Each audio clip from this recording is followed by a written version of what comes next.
Hello and welcome to Book Lovers Companion, the podcast about books, authors, their craft, and more.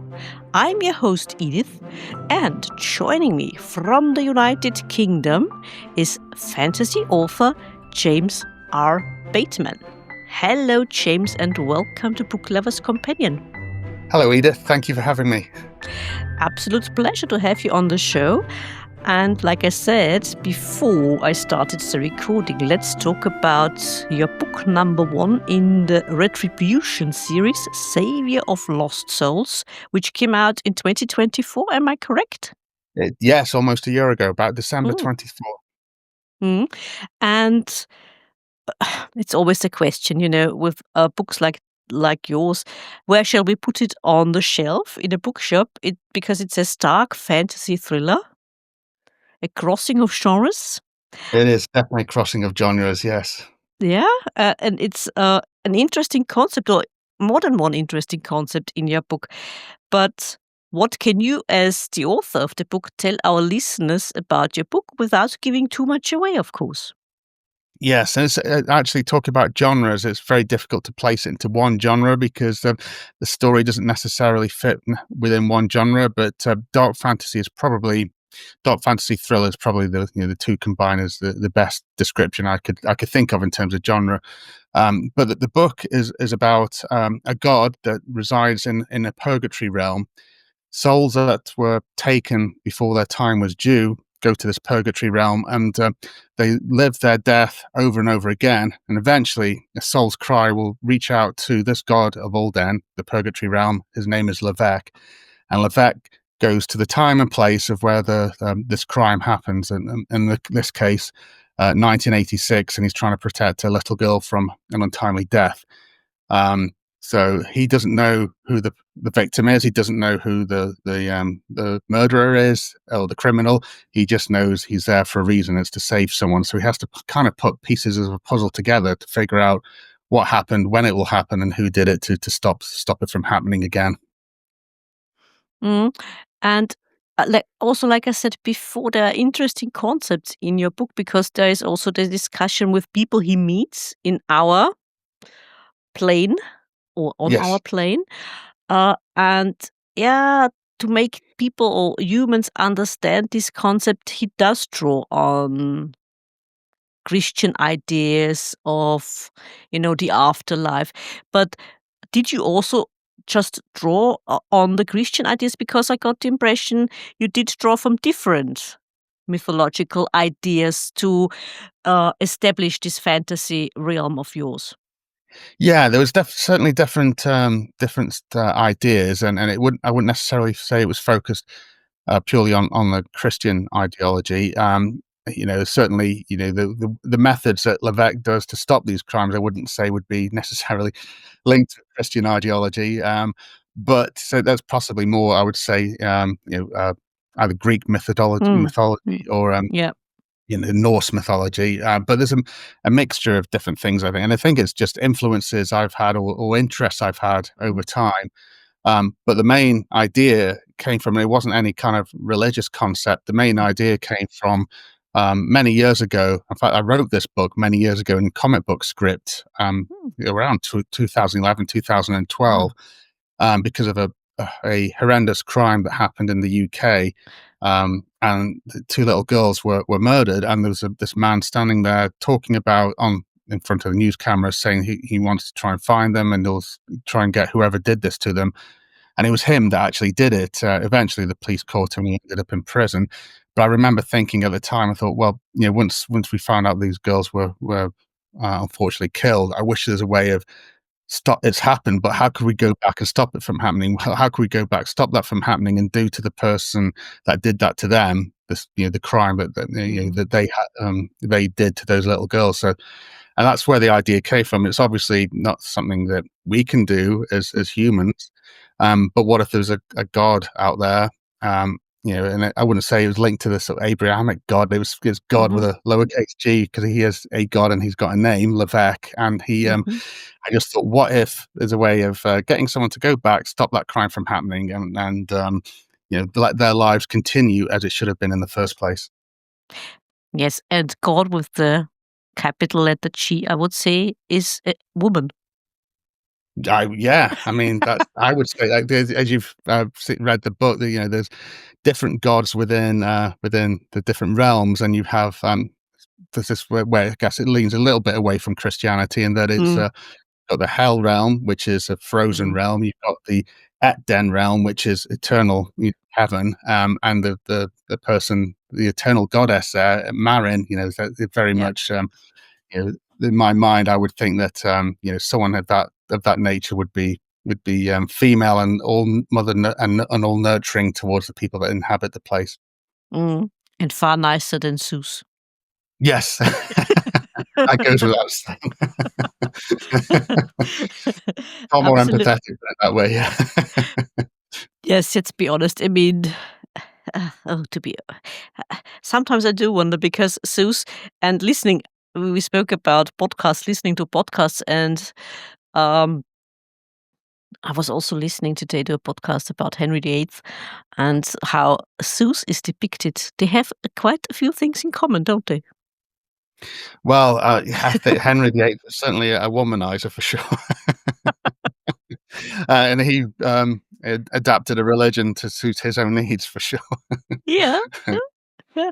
And you said not just not Christianity, although the concept of hell and heaven is a little bit there because we had that before, the illusion fields and Hades, who takes care of not this the lost souls, but the baddies. Mm, Uh, I also found interesting. Uh, there are two brothers. We do not only have the savior of the souls, but we also have his brother. Both of them have sort of been banished in a way. One takes care, like you said, and like it is told in your book of the lost souls on the earthly plane. The other mm. one takes care of the baddies in a way. One wonders, or also his brother wonders, does he influence their choices or does he only bring them to the fore? Yeah, and that's a very good question. And I was kind of, I suppose, in the book, a little loose on that to make the sort of the reader think, or make their own mind up. But in my mind, it is not so much, an evil character that, his brother, the name Kalok, who resides in, the Hell realm, which I've labeled as Akden. I mean, the reason he was banished there was, after their mother, sent them to Earth to sort of live as humans, to understand humankind, and to embrace it. And one of them, Levek, did. The other one, Kalok, didn't. And I won't sort of ruin the story, but they're obviously banished into their respective realms. But I would say that Kalok perhaps nudges people in the direction he thinks they're going anyway. So rather than influences, he sees that someone is, heading down a particular path. And he hasn't really, I suppose, got the emotional depth to understand that is, what they're doing is wrong. He just thinks, well, what they're doing is wrong. They'll be punished for that. They'll come to me, and I'll make sure they're punished for that. Um, but he doesn't necessarily think, I'll stop them from doing that. He just sees it, very black and white, that they've gone that path anyway. I'll give them a little nudge, and, I'll receive them into my hell realm, and I'll make sure they get just punishment. And the person that, perhaps they were going to kill, he just thinks, well, maybe they'll go to, Olden, the purgatory realm. Levek may get hold of them and may save their lives anyway. So it's kind of he's just got this view of, we're just here to, to serve a purpose of, either people going to heaven or people going to hell, or people not going to either and deserve to continue their life on Earth, which is where his brother Levek would step in. So he wouldn't influence, but he perhaps manipulates. In a certain way, sometimes in a more subtle way than you would think, indeed. And they are both not two-dimensional characters. Like you just mentioned, Kalok, he has no concept or no understanding of human emotions No, in no, in he a doesn't. way. And I mean, Levek is also a comforting, like as he is as a savior of souls, but he's also a scary one. He is, yes. He's very sort of, dual personality, in that he's there to save, or people he knows that are good, and he's going to protect them. see him as a protector and as very much as a not a threat, as someone who's good, someone who Mm. they don't feel any kind of threat around. But the people that he sees as, the people who are inherently bad and realize that there's nothing they can do to change their path.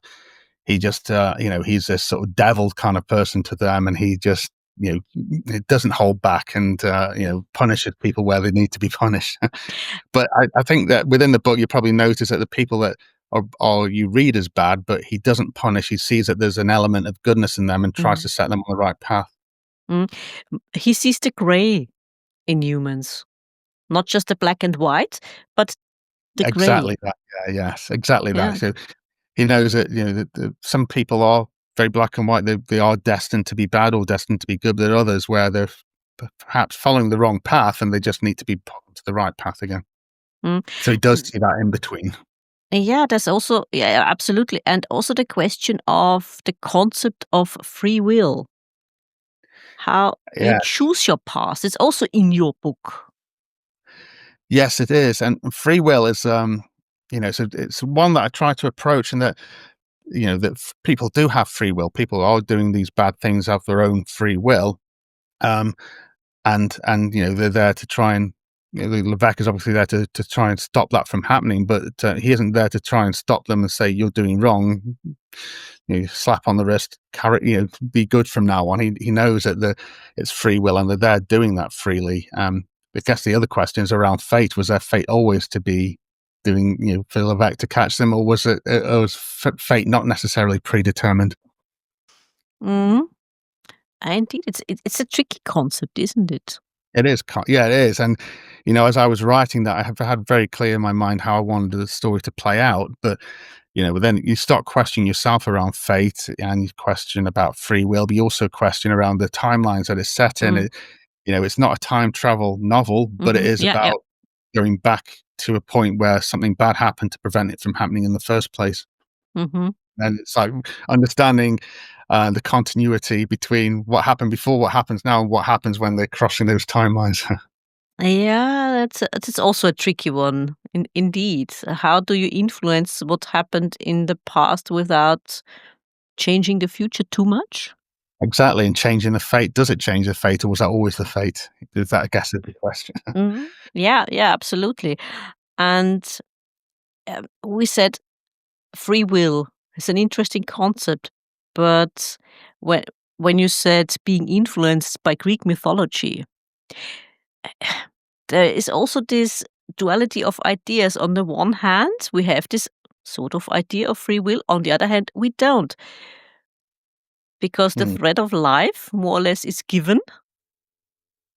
On the one hand, there was the idea that people did have free will. On the other hand, uh, their fate was already set in the predetermined, thread. yes, Yeah. yes. Now, so that is an interesting one. I suppose that kind of where it differs from sort of any kind of Greek mythology, in Mm. that Marin, who is the goddess, um, she made it her purpose to not interfere with the humans. They're developing into creatures, as she called it, creatures that are looking like them. So Mhm. it obviously no necessarily influence there, but you know, but she had her children go to live with them, not to influence, but to and to change any kind of free will, but to sort of embrace them and understand humanity. So she is very much of the she, I suppose at the time when that she did that, there was no evil, and it was kind of alluded to perhaps the evil came from Kalok's lack of understanding and emotion. But that still didn't change the fact that she understood that there's free will, and the energies of these various realms, that the energies are either going to pull people or spirits into her realm, into heaven, and into Kalok's realm of hell, or if that was not, neither of those were ever meant to be, then pull the Mhm. spirit into the realm of Mhm. Ulden where that resides. So it's more about the energies and where those energies flow rather Mhm. than free will. Mhm. Yeah. And we just said it's more or less different ideas you drew from, or different mythological backgrounds you drew from. And how much research was necessary to put together this s- new concept for your book of this spiritual world? Yeah, I suppose not so much research because I always had the story in my mind in terms Hmm. of, when I wrote this in comic book form many years ago, it didn't have these various realms. It just had this godlike person coming back to save this little girl, or not if he wasn't successful, Hmm. but coming Hmm. back to save someone. Um, but it didn't necessarily expand on anything other than make it sort of really sort of campfire kind of Hmm. mythology that someone's talking about this person or this god around a campfire, almost as if is it real, is it not real? And it kind of expanded from there, and I think as time went on and the more different things I read, the more influences came into things. And I try not to sort of copy anything in particular because I wanted that underlying story to be there of of of Sally and her journey and in her fate one way or another. But there's lots of different influences. The kind of research I did do was on sort of different sort of gods and how do people worship these different gods. And I suppose the research was mainly to sort of see if I could um, try and differ from it in a way because I already had, as my story developed, I already created these three realms, and I thought, does that sound similar to something else? And the research was that around the fact that I didn't want it to be a copy and paste, but I also wanted it to sort of draw some kind of similarities so people could, Hmm. you know, and be welcomed into it by understanding, and where having that what's the word I'm looking for? Having that feeling of they've been there before. Okay, make it relatable for your readers. Relatable. That was the word. Thank you. Yeah, yeah, yeah, yeah. I do understand, and I mean, we said it's sort of. It says in the description, dark fantasy thriller. The thriller element was the idea you had about these two girls being murdered. The fantasy part is this other world. Yes. And is that something you always felt drawn to? Fantasy, world building, new concepts, changing a changed reality, so to Mm. speak, in fantasy. I kind of I think that was something I was always drawn to, but I didn't want to label the book in any particular genre because I didn't want that to influence the story I was trying to write. So I wasn't setting out that I want to write a dark fantasy story. I want to write a story about ultimately justice, perhaps revenge, perhaps punishment, and bestowed not by a human but by a god of sorts. So that was the story. And as I was writing it down, and from that comic book form into which is essentially just a script into what it became, the story expanded and it became like, well, what is his reason for doing this, and what if there's is there only this purgatory realm? What is there still a hell and heaven? And then it went on from there that yes, there is in my mind that people don't just go to Levek. Some people that die and they maybe still be murdered, but they understood that their spirit realized that that was their predetermined fate anyway. So they go to heaven, and the killer goes to hell. And I thought, well, they can't just all go to this one place. What about these other places? Who would be the custodians of these other realms, and how would that look? And it developed from there. And I think, like I mentioned, I wrote this in 2011 and 12, and I read many books, some of which maybe influenced.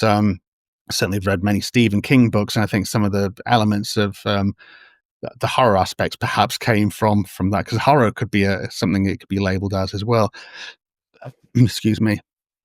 But it's laid there on my hard drive and or in the cloud for many years, and then I happened to talk to someone I used to work with, and we got talking, and she said, I don't know how we even got into the topic, but I mentioned I wrote this script and she said, what have you done with this? I said, well, I didn't have an artist or an illustrator to help me create my vision. And she said, well, why don't you write a book? I said, well, I just haven't had the time. And she said, why not? And the more I realized it, she was talking to me, the more I thought I'm kind of making a few excuses here. And she managed to introduce me to this independent publisher, and it was published in 2024, but I started writing it from the comic book script form into the novel form in 2022, and so it took 2 years because there's a learning curve around writing, editing, making it relatable, as we just mentioned. So, and as I was writing it out from that original comic book script to the novel form,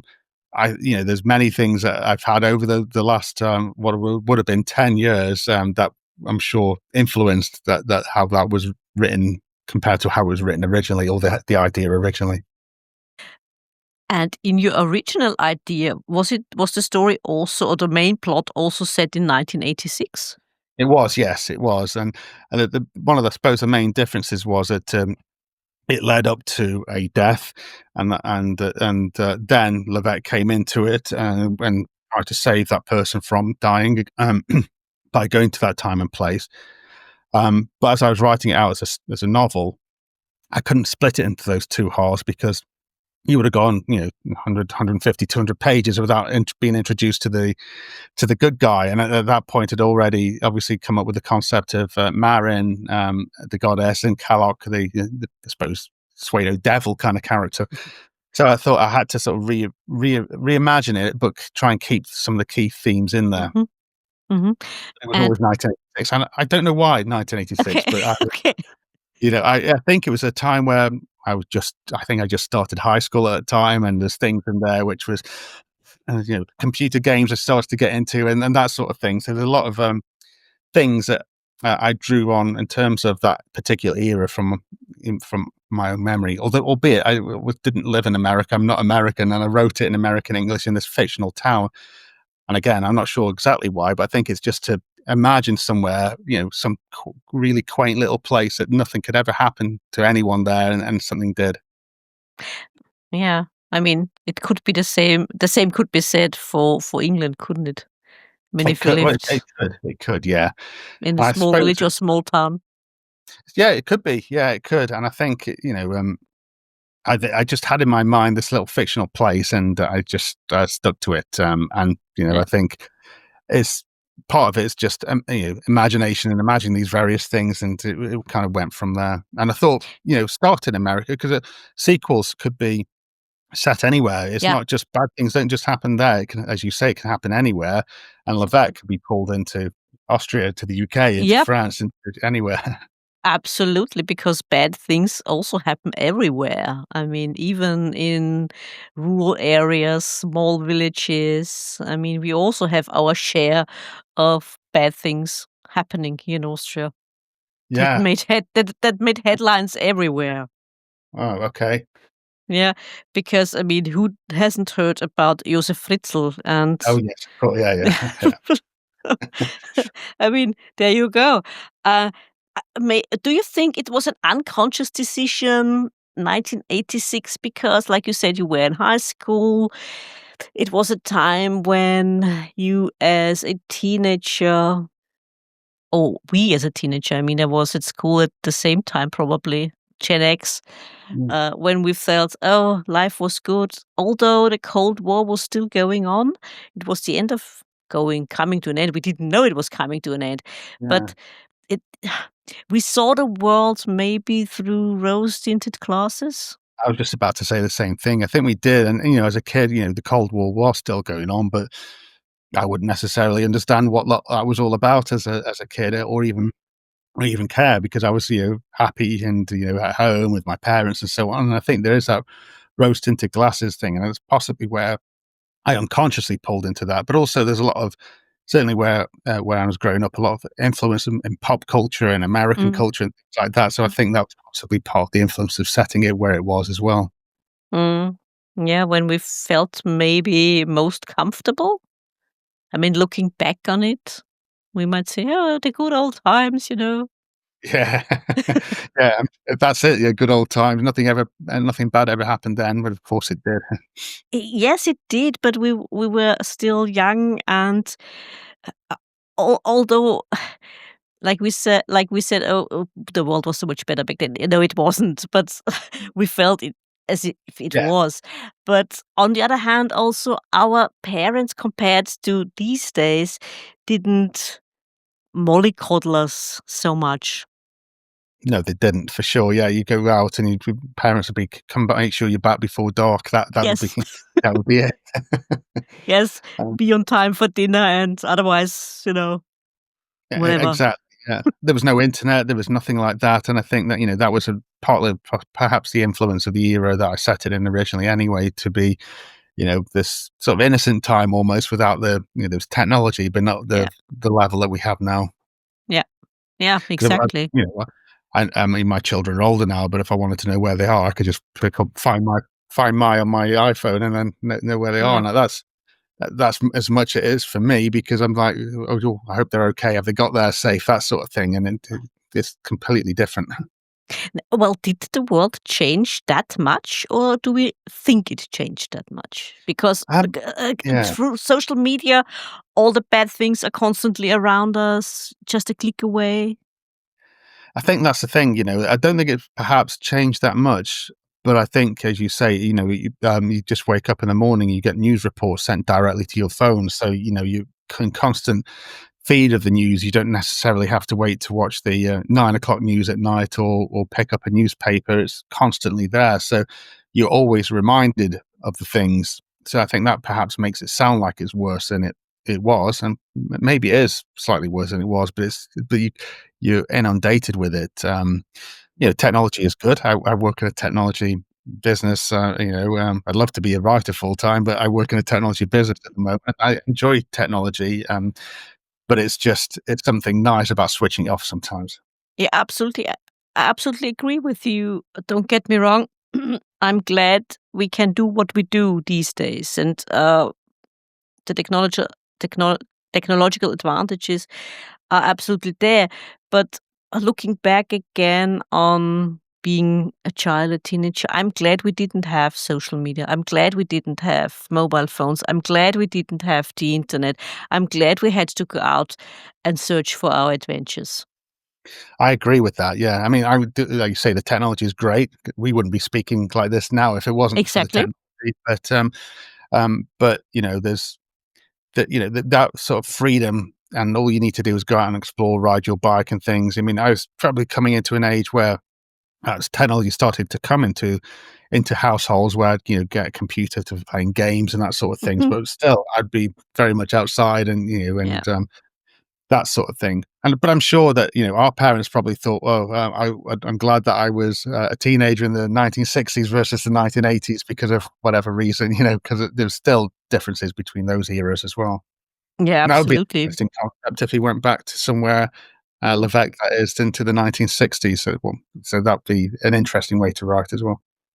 Yeah, absolutely. Because I suppose then there should be or will be for you more research involved. Because sometimes also when you think about the 80s, we sometimes do remember not correctly.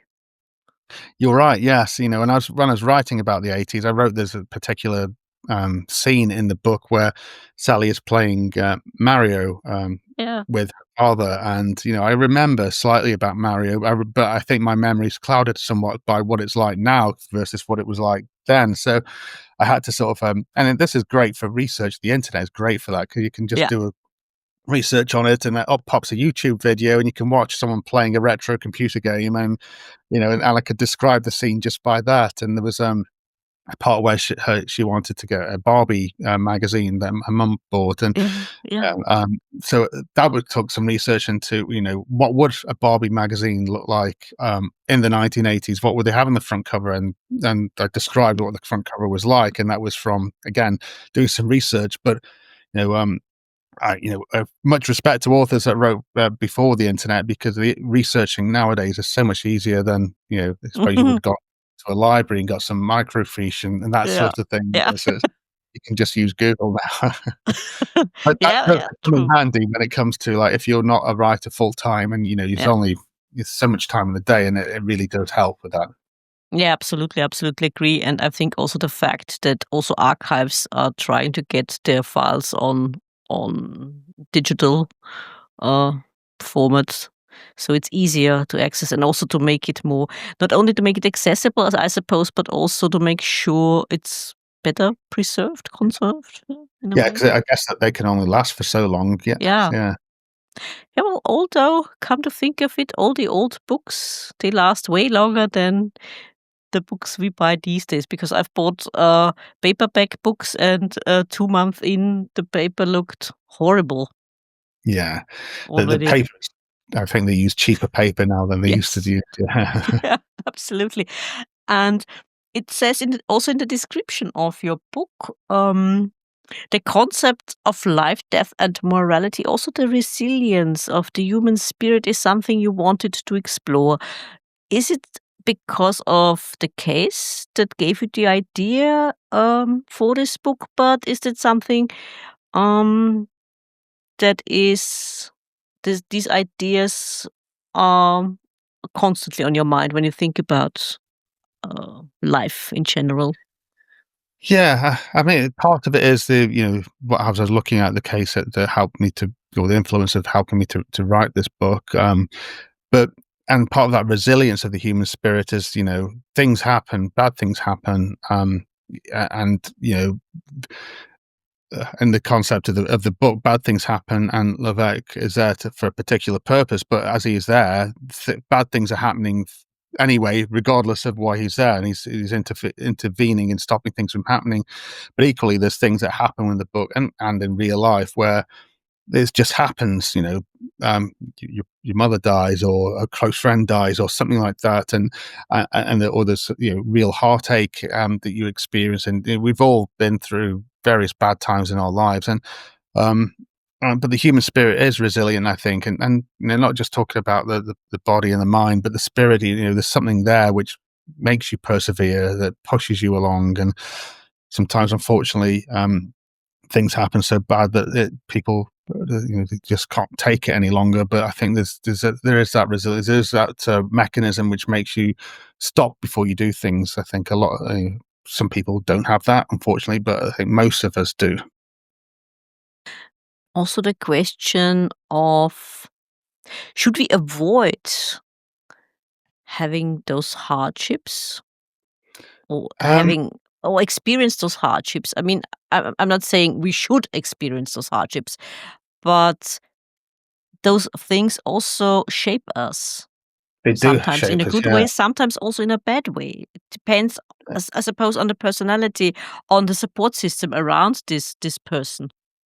Yes, exactly, and even though sometimes things happen, and some people they're in a bad place for it. Mm, They're still in their own way continuing, and they're searching for help of some kind, and they've not given up. They want to continue, even though say they're giving up. So, and then obviously at times people do, which is really really sad. Give up, and should we avoid these bad things? Well, I think we should try and avoid anything bad happening, yeah. but things can happen. I'd love to say that stop anything bad happening to my children. You wrap Hmm. them in cotton wool, but you can't stop bad things from happening. And it's as you say, the support network around you helps that human spirit continue. And even beyond that, I think people continue even if they're on their own. It's just it's quite remarkable, really, when you think about the flesh and bones, and and our mind and our physical being, but also there's something else. I think, me personally, and I wouldn't Yeah. say that was a really religious person either, but there's something out there which I think also helps guide you, and that was part of the influence. And part of the book, talks about these guardians, which are essentially Hmm. guardian angels.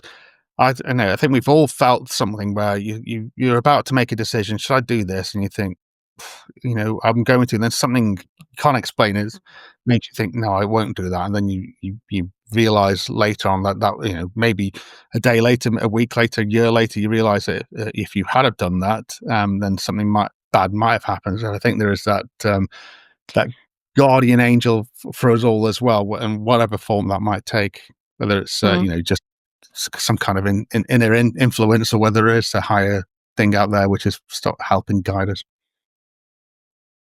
Yeah, if you believe in that, some people do, some people don't. Also, like you said, when you experience something really bad, some people have the help of religion. They Yeah, cling to it sometimes. yeah, Although others, they say, no, this experience, I'm thinking about people who survived the Holocaust. mhm, There are also those who said, no, I've lost my faith because what yeah, happened then, yeah. it more or less convinced me there is no higher being looking out for us. And you know what? I can completely understand that Yeah. because some things happen which are so awful that, you know, why would anything let that happen? But, Mm, I mean, I think there's things which are way beyond our understanding, and whether that be, a god or gods, mm, or whether that be some kind of, you know, influence that we all feel that, is within us all. Spiritual, non-spiritual, or just some sort of intuition. I don't know, but when something bad like that happens, people and that's part of it. When I say the human spirit, mm. people still continue through that awfulness of the Holocaust. Yeah, People yeah, did continue. yeah. Absolutely. You sometimes wonder how. How did they do it?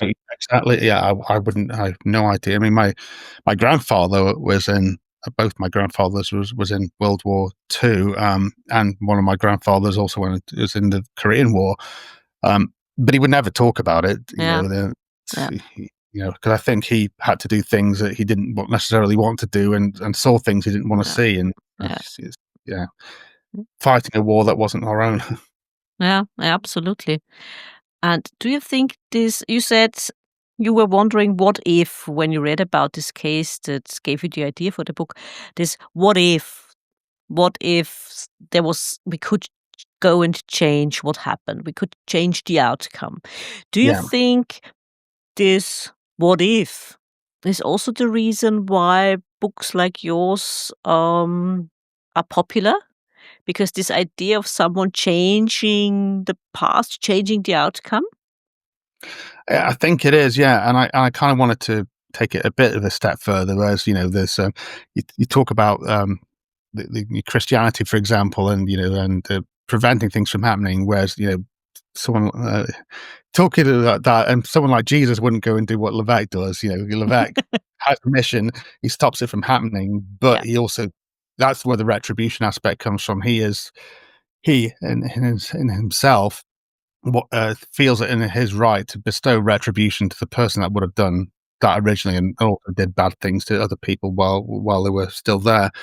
And there's not one of us that could actually do that, as much as we'd like to do that. Mm, For one, we can't go back in time and stop it from happening in the first place. But two, if we try to act upon revenge, we would be the ones in trouble. So, how do you do that? With how do you go back in time to stop it? And one, how do you do the retribution? And that's where this extra being of that the God being of Levek came into mind. There's been other, and I think that's possibly why it's popular, because people do go through suffering, and this might be something where it relates to them in terms of the what if, as you say, whether it be their own personal suffering or something where they again read something on the news and just thought, what if? I mean, we have other, I suppose, like Marvel heroes out there, mm, like the Punisher. The mhm. Punisher does some nasty, punishing things, but the difference being that he couldn't have gone back, in time to stop it from happening. Yeah, absolutely. Maybe that's also the reason why we enjoyed the concept of the vigilante so much. I think so, because we sometimes feel that, the authorities fail us, Mm, yeah, uh, absolutely. Yeah. and fail us in a way which, we're not necessarily talking about them doing a bad job, but they feel that the justice system hasn't necessarily worked in the way it should have done. Yeah, yeah, I think that's where absolutely. vigilante that's why people like that, I think. Yeah. And you think, you just walk around, not saying you walk around in a war zone, but you walk around, you can see people, certainly around here in the UK, where people have kind of lost confidence in the government, and they just feel like, oh, Mm, rather than this, you wouldn't take revenge on someone for do this, but rather than putting the trash in the bin, they throw it on the floor, and you think, this, mhm. just because they feel that they can do, and Yeah. because the policing isn't there to stop that, and it really. Not that Yeah. I'm influencing, say, someone ought to go out and do some vigilante act because No, no, someone no, no, threw no, no, trash. of course Yeah. not. No, but sometimes we do think, "Oh, wouldn't it be great," you know? Yeah. Yeah, we do, yeah. What if someone, was there on our side to help us when Yeah, other, yeah. things have failed? Yeah, taking justice in your own hands is not a Yeah. good idea, but sometimes we are only human and we are allowed to think. Wouldn't it be nice? Exactly. exactly, and that's where, I think that's where sometimes, like, these superhero kind of, comics and movies and Mm, stuff, really resonate because, yeah, perhaps the world needs something like that.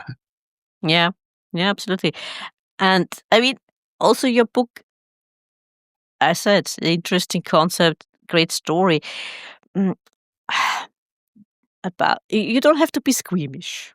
I mean, although you are not too graphic in your descriptions, but I often said, and my guests often agree, it's what's happening in your brain that's far more scary than anything an author could ever write. Yeah, and it's, I've read some, pretty, horrific books in my time as well, American Psycho, that took me a long Yeah. time to read because it was just so graphic, whereas, um, I wanted this person because Levek stopping things from happening, it almost needed to be justified, and so someone had to have done something pretty awful for this spirit to have gone to the purgatory realm and not gone to heaven. They obviously wanted to cling to life, um, so something awful must have happened, and I came up with the concept of this guy, Peter, just an average kind of guy that, just, wanted to go about his business, but also equally is getting fed up of, the relationship he has with his, helper within his Yeah. pharmacy store, and her keep talking about her daughter and so on, and, but, uh, but also wanted to, and some of the feedback I got from the original script was Mhm. on manuscript that Peter needed to be a bit more layered rather than just this out and out Mhm. psychopath. He needed to have something a bit more to him. I also wrote a manuscript version where, the things that Peter did was massively toned down, and Mhm. my public, why have you done that? This is just, put it out there as it is Mhm. because Mhm. that that was what your original idea was. So Okay. I changed it back to him being a bit more graphic in terms of what he did, but also trying to add a few more layers to him, and that he's almost doesn't want to do what he's doing, but he feels he has to, and it's because his mind is in total turmoil. Yeah. But as I was writing that, it was a strange. Someone else asked me this question. It wasn't. It was ideas, perhaps must have been in my mind because I was writing it, but I almost detached myself from it as I was writing it, Mhm. and made Mhm. me feel I hated this character, even though he wasn't even a real person. It's just a character. As I was writing him, it was almost as if I was here, and I was here, and I was watching myself and seeing this character just come to life, and I just hated him as I was doing it. And I thought, if I hate him, then hopefully they'll have the same reasoning with people who read the book, and they'll equally hate him as well. Yes. Yes, one does. Yeah, he's not a likable person. He's not, and that's the thing. Within the book, Levek redeems some people. He knows that got a different path to follow, but with Peter, he's not redeemable in any way, shape, or form. No, despite his backstory, he's not redeemable because he did have a choice, didn't he? Which He path did, to take. he did, and his free will took a path where he wanted to, Exactly. act vengeance and awfulness to people, and for what happened with Jenny, for Yeah. example, was Yeah. awful. Yeah, absolutely. It's interesting what you said about your your writing this character and how you felt yourself, and it's always interesting when people say that because someone once said in an interview, "Ah, I never believed when people said, yeah, I have the characters around me looking over my shoulder and so on." And then he wrote his book and he realized, oh yes, it's true. They have Yeah. sort of a life of their own and tell you, "Oh, no, certainly not. What are you doing? That's not Yeah. going to work." I think that's what's really fascinating and also great about the process is that, you see these characters around you, and it's a wonderful experience because, they're coming to life almost, and they Yeah, have their own backstory. Even though yeah, they're not real, they have their own yeah, backstory. yeah, and they tell you what to do and what not to do, more or Exactly, less. exactly. Yeah, I watched, it's a movie, and I think it's called The Man Who Saved Christmas. I think it's called that, but it's basically about Charles Dickens writing the Christmas Carol.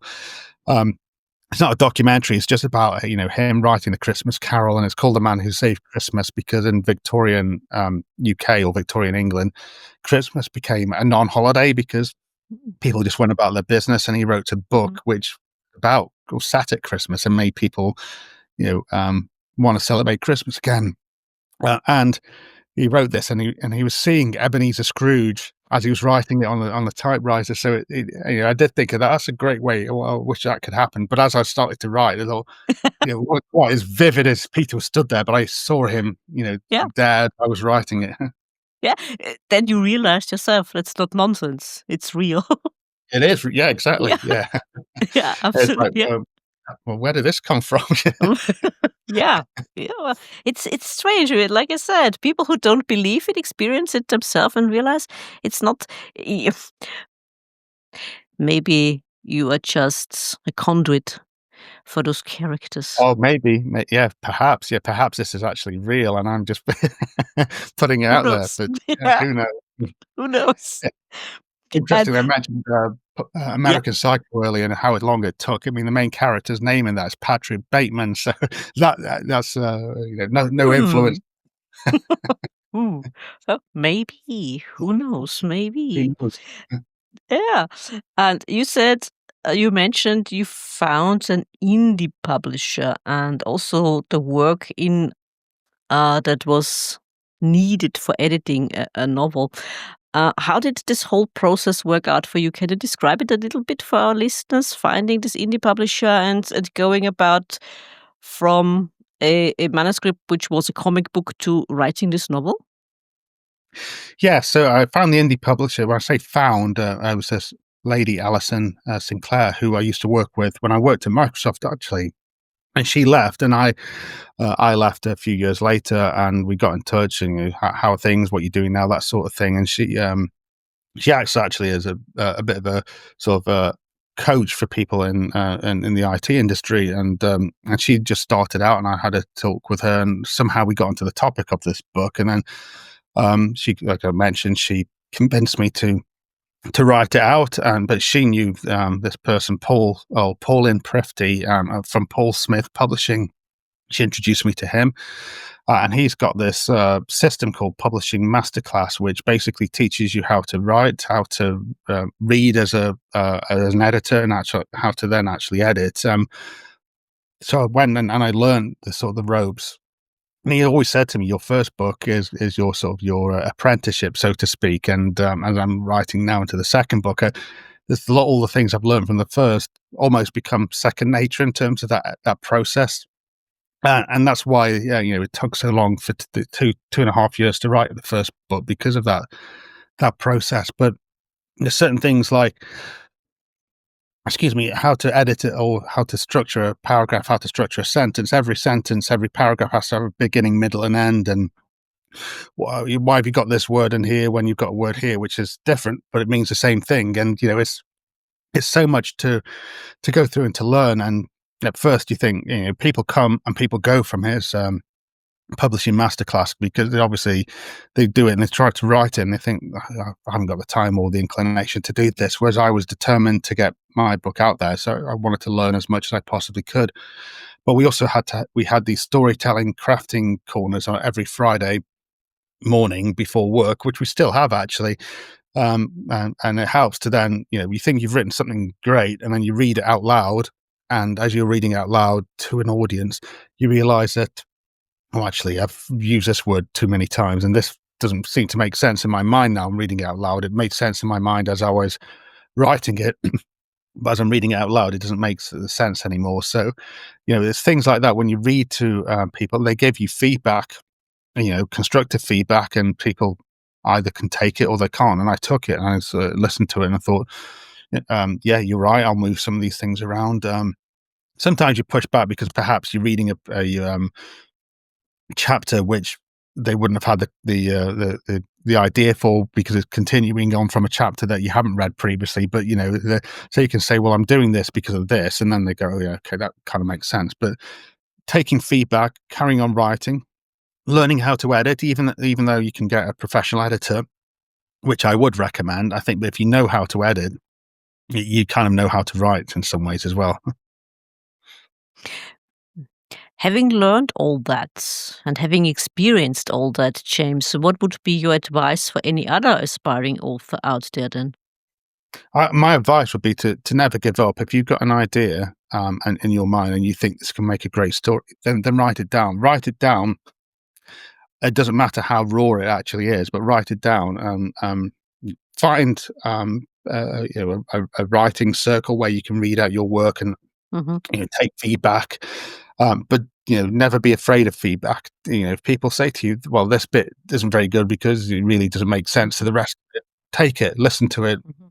and and understand that writing is a process, it's an artwork. So you don't just write everything out and then you've got a story. You have to go through the process and never give up.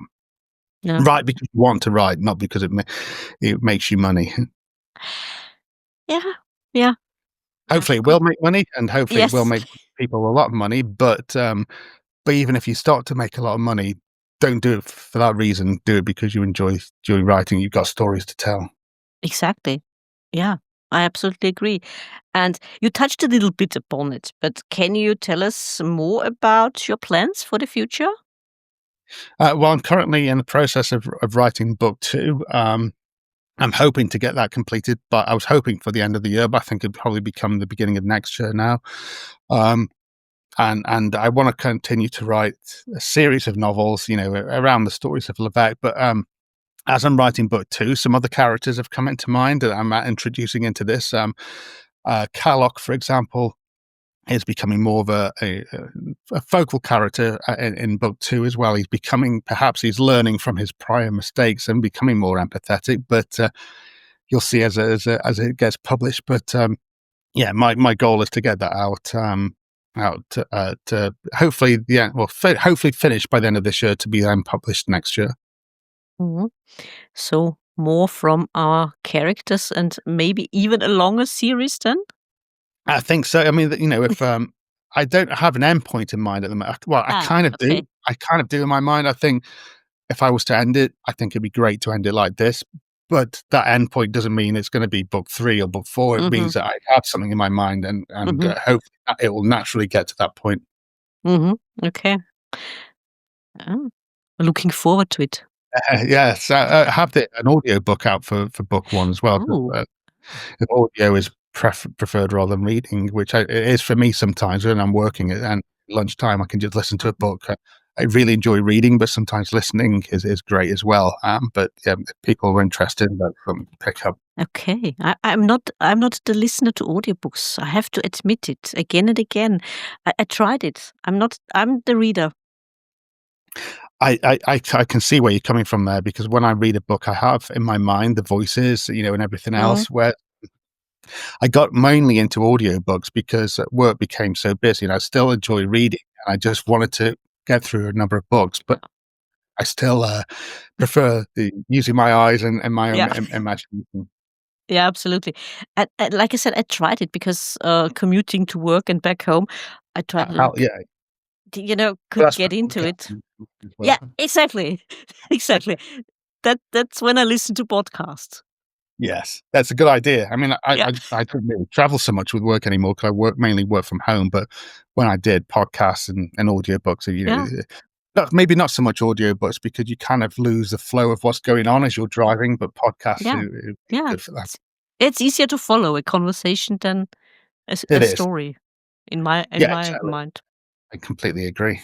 But some people listen to, I don't know, a whole library Yeah. when in the car or on the train. I can't.